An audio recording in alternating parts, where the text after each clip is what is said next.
이제 이스라엘은 홍해 앞 배수의 진을 진 상태가 됩니다. 10개의 이 재앙을 통해서 자신들을 구원하신 하나님을 경험하고도 이 겁 많은 백성들은 여전히 이 과거에 매여 있습니다. 광야에서 죽을 바에는, 혹은 이 애굽의 군대의 칼에 죽을 바에는 다시금 애굽으로 돌아가서 노예로 살아갈까, 이런 정말 어처구니 없고 말도 안 되는 그런 생각을 하고 있습니다. 사실 오늘 본문 첫 세 절에 나타난 이 전략은 전쟁을 치르는 자들에게는 최악의 전략입니다. 바다와 믹돌 사이, 곧 뒤로는 깊은 홍해 바다가 있고, 그리고 앞으로는 자신들을 쫓아오는 이 바로 군대를 맞이해야 하는, 속된 말로 미친 전략입니다. 그런데 이 전략은 하나님께서 말씀하신 그러한 명령이었고, 그래서 그들에게는 이 순종이 가장 최선의 선택이 될 수밖에 없는 그러한 상황이었습니다. 앞 바로, 그리고 뒤 홍해, 그야말로 징태양난, 배수의 진, 영어로는 trapped라고 하죠. 함정에 빠진 그런 상태가 된 것입니다. 그런데 하나님은 이렇게 평범하지 않아 보이는 이러한 비범한 상태를 사용하시는 그러한 하나님이십니다. 아브라함과 사라에게 첫 아이를 주신 그러한 기적을 혹시 기억하십니까? 기드온과 몇 안 되는 300 군사가 그들의 100배가 넘는 이 미디안, 아말렉, 그리고 동방연합군을 무찌른 그러한 이야기를 기억하십니까? 풀무불에서도 머리카락 하나 타지 않고 이 다니엘의 세 친구를 지켜주신 이야기를 기억하십니까? 여리고 성을 땅밟기를 통해서 무너뜨린 그러한 이야기를 기억하십니까? 그리고 궁극적으로 하나님께서 예수 그리스도를, 자신의 아들 독생자를 십자가에 밀어넣으면서 이 죽음을 이기시며 부활로 세상을 이기시고 세상의 참 소망이 된 그러한 사건을 기억하십니까? 사탄은 마치 자신이 이겼다라고 예수를 함정에 빠진 상태로 죽음으로 밀어 넣었다고 여겼지만, 이 정말 비범한 기이한 전략을 통해서 하나님은 우리를 건지실 뿐만이 아니라 자신의 영광을 온 천하에 나타내셨습니다. 4절에 보시면 내가 그와 그의 온 군대로 말미암아 영광을 얻어라는 표현이 나옵니다. 무슨 뜻입니까? 하나님께서 바로와 또 그의 군대를 통해서 자신이 영광을 받을 것이다. 애굽인들이 마침내 내가 여호와인 것을 보게 될 것이다, 알게 될 것이다, 그렇게 선포하고 있는 것입니다. 이것이 출애굽기의 중심 내용이기도 합니다. 그가 하나님이신 것과, 그리고 그가 그의 영광을 다른 신들에게 주지 않으시겠다라는 것을 우리가 보고 아는 것, 그것이 출애굽기의 큰 주제이며 또 그의 백성들에게 보여주시고자 하는 하나님의 마음, 하나님의 심정인 것입니다. 인간은 때때로 인간 자신이 영광을 받기를 원합니다. 그런데 하나님은 하나님께서 그분 자신이 영광을 받기를 원하십니다. 하나님의 위대하심을, 하나님의 주 되심을, 그리고 하나님의 존귀하심을 그 누구에게도 주기를 원하지 않으십니다. 영광은 오직 하나님께만 속한 것입니다. 로마서 11장 36절은 이렇게 우리에게 증거합니다. 이는 만물이 주에게서 나오고 주로 말미암고 주에게로 돌아감이라. 그에게 영광이 세세에 있을지어다. 아멘. 이야기가 전개됨에 따라서 이 바로왕은 하나님의 말씀대로 이스라엘을 쫓아옵니다. 이 바로는 그가 위대한 군대를 가지고 승리를 취할 것이다, 그렇게 생각하지만 그의 생각과 그가 앞으로 하는 모든 일이 결국 하나님의 목적을, 하나님의 계획하심을 달성하는데, 그리고 궁극적으로 하나님의 영광을 나타나는 데 쓰임을 받을 것이다 라는 것은 모르고 있었습니다. 그의 교만의 끝은, 그의 스스로 높아짐의 끝은 결국 하나님의 영광을 온 천하에 보이게 되는 그러한 결과를 낳게 될 뿐이었습니다. 이 바로가 마음을 달리 먹고 이스라엘을 쫓아오고 있죠. 당시 최고의 기술이었던 왕을 위해서 선발된 이 병거 600대, 그리고 애굽에 흩어져 있던 온 병거들을 다 동원해서 이제 이스라엘을 자손을 향하여서 그렇게 속도를 내어서 달려옵니다. 그리고 마침내 바알스본 맞은편 이 비하히롯 곁 해변, 이스라엘이 장막 친 곳 그곳까지, 그 앞까지 다다르게 됩니다. 자, 이제 바로가 가까이 왔습니다. 애굽의 화려한 화력을 뽐내는 이 병거가 눈에 불을 켜고 달려오고 있습니다. 그리고 그 장면을 본 이 이스라엘 백성들은 이내 두려움에 사로잡혀서 벌벌벌 떨고 있습니다. 애굽의 군대는 아주 뛰어난 군대였습니다. 말하자면 삽시간에, 짧은 시간에 대학살을 보여줄 수 있는 그러한 막강한 화력을 갖고 있었습니다. 기술도 대단했습니다. 그런데 이것이 진짜 문제입니까? 이스라엘이 갖고 있던 진짜 문제는 그들을 죽이고자 달려오는 그 적군이 아니라 그들 안에 있는 두려움, 그것이 진짜 문제였습니다. 하나님을 바라보지 못하는 믿음 없는 것이 바로 진짜 문제였습니다. 스스로를 비하하면서 하나님의 능력을 의지하지 못하는 연약함, 그것이 진짜 문제였습니다. 인간적인 계산으로 승패와 결과를 결론 내려버리는 그 어리석음, 그것이 진짜 문제였습니다.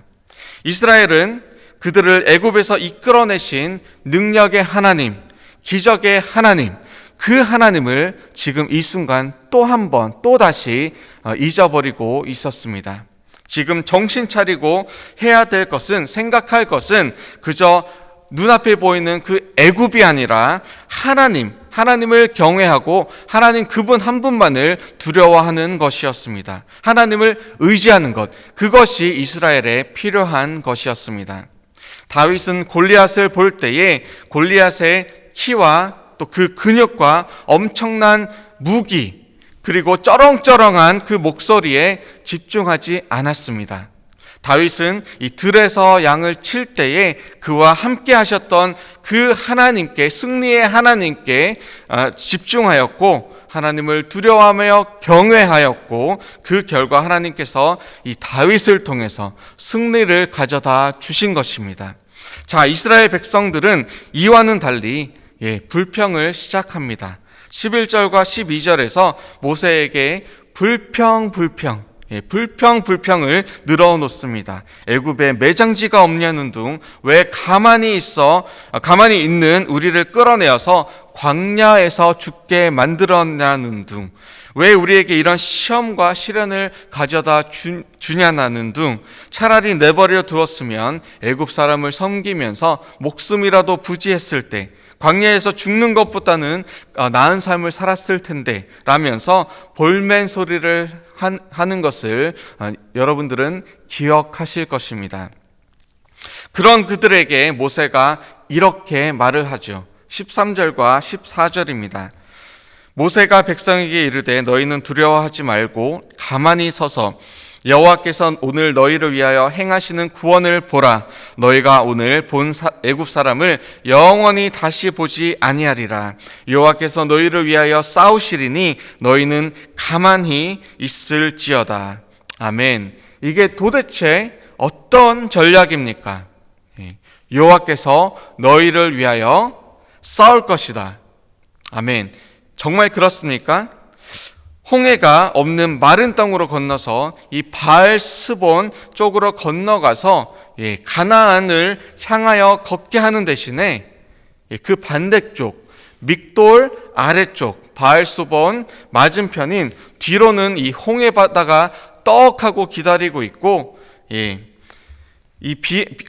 기다리고 있는 이 비하히롯 곁 해변가에 장막을 치라고 하셨을 때에는 그들은 이해할 수 없었지만 하나님은 하나님의 계획을 가지고 계셨던 것입니다. 하나님이 하나님의 창조물을 이용해서 적군을 수장시킬 것이다라는 인간이 계획할 수도 상상할 수도 없는, 절대 이루어낼 수도 없는 이 초자연적인 전략이 하나님의 생각 속에는 이미 자리 잡고 있었던 것입니다.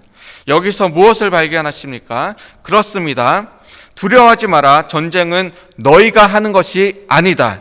가만히 있으라. 내가 너희를 대신해서 싸울 것이다. 여호와가 이루시는 구원을 너희는 이제 곧 보게 될 것이다. 모세의 변화를 여기서 혹시 발견하십니까? 처음 부르심을 받았을 때는 모세는 걱정이 많았던 자입니다. 두려움이 많았던 자입니다. 말도 잘 못한다고 징징거리기도 하였습니다. 그런데 하나님의 인도하심 속에 한 걸음 한 걸음 순종하였고, 그는 하나님의 능력과 권능을 보고 또 체험하였으며, 이제는 그 하나님의 능력의 하나님의 도구가 되어서 담대함으로 백성들에게 외치고 있는 것입니다. 두려워하지 말라. 그리고 그는 또 이렇게 말하고 있습니다. 가만히 서서 여호와가 행하시는 구원을 보라. 거기서 멈추지 않고 그는 또 외칩니다. 가만히 있을지어다. 가만히 서 있고 또 무엇을 하는 대신에 멈추고 지켜보아라. 사실 이스라엘 백성들이 얼마나 많은 경우에 울고 불평하고 끊임없이 이 모세를 향해서 비난하기가 쉬웠겠습니까? 믿지 못하니 불평하고 또 믿음이 없으니 비난하지 않았습니까? 그런데 이 골리앗 앞에 선 다윗이 그러했듯, 이 풀무불 위협 앞에 선 다니엘의 세 친구들이 그러했듯, 모세는 믿음 가운데 앞으로 전진했고 또 이스라엘 백성들에게 담대하게 외쳤습니다. 너희는 가만히 서서 여호와께서 오늘 너희를 위하여 행하시는 구원을 보라. 여기서 우리는 하나님의 은혜의 원리를 발견합니다. 무엇입니까? 구원은 우리가 무엇을 해서 그 행위로 얻는 것이 아니라 하나님께서 예수 그리스도를 통해서 우리를 위해 이미 이루신 것을 통해서 이루어진다라는 그 사실입니다. 하나님은 믿음을 통해서 구원의 은혜를 모든 믿는 자에게 주십니다. 우리가 행위로 얻는 것이 아닙니다. 전적으로 하나님을 믿음으로 고백하는, 믿음으로 바라보는 그 자에게 주어지는 전적인 하나님의 은혜인 것입니다. 우리는 내일 새벽 홍해를 가르시고 또 구름 기둥으로 바로의 굴대를 결박하시며 애국 군대를 홍해 속에 수장시키시는 하나님의 능력을 보게 될 것입니다. 그런데 그것을 볼 수 있는 사람은 바로 이 믿음으로 서는 사람입니다. 하나님의 하나님 되심을 인정하는 사람입니다. 감사한 것은 때로 우리는 이스라엘 백성들처럼 끊임없이 불평하고 또 원망하고 좌절하고 넘어집니다. 우리가 그렇게 연약한 자들입니다. 그런데 끝까지 우리를 사랑하시는 우리 주님은 나의 이 연약함마저도 다 아시고 그저 너는 가만히 있으라, 그리고 나의 구원을 바라보라 라고 이야기하십니다. 요한복음 13장 1절 하반절에서 이렇게 기록합니다. 세상에 있는 자기 사람들을 사랑하시되 끝까지 사랑하시니라. 언제까지 사랑하신다고요? 네, 끝까지 사랑하시느니라. 그리고 요한복음 12장 47절에서 우리 주님께서 이렇게 우리에게 말씀하십니다. 사람이 내 말을 듣고 지키지 아니할지라도 내가 그를 심판하지 아니하노라. 내가 온 것은 세상을 심판하려 함이 아니요 세상을 구원하려 함이로라. 아멘. 우리가 주님 말씀 지키지 않을 때마다 심판을 즉각 만약 받았다고 한다면 우리는 벌써 수천, 수만, 수십만, 수백만 그 이상 죽고도 더 죽었을 것입니다. 그런데 주님은 우리가 가만히 있어 하나님께서 이루어 가시는 그 일을 바라보라라고 오늘 다시 우리에게 긍휼의 말씀, 은혜의 말씀을 주고 계십니다. 예수 그리스도의 십자가를 오늘 다시 한번 마음에 품으십시다. 부활의 주님을 함께 믿으며 나아갑시다. 그리고 그 주님께서 저와 여러분들을 오늘 하루 다시금 변화시키시며 자발적으로 주님의 길로 걸어갈 수 있도록 하시는 그 능력을 함께 경험하며 체험하며 나아가기를 원합니다. 주님의 영광을 주님께서 주님의 사람에게, 주님을 두려워하며 경외하는 자들에게 주님의 그 능력을, 권능을, 영광을 보여주실 것입니다. 함께 주님 앞으로 오늘 전진하여 달려갑시다. 함께 기도하시겠습니다. 주님 감사합니다. 주님은 주님의 영광을 그 어떤 이에게도 주지 않으시는 영광의 하나님이십니다. 우리를 다스리시는 분이십니다. 우리에게 승리를 보여주시는 그 능력의 하나님이십니다.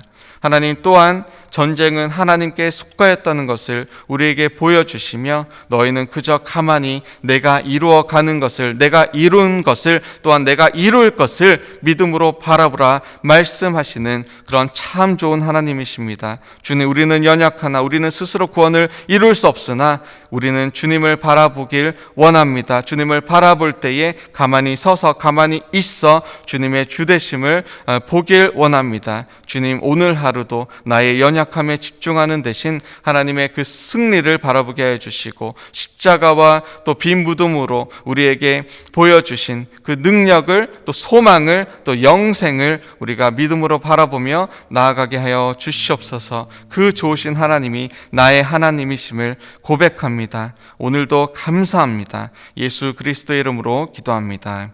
아멘.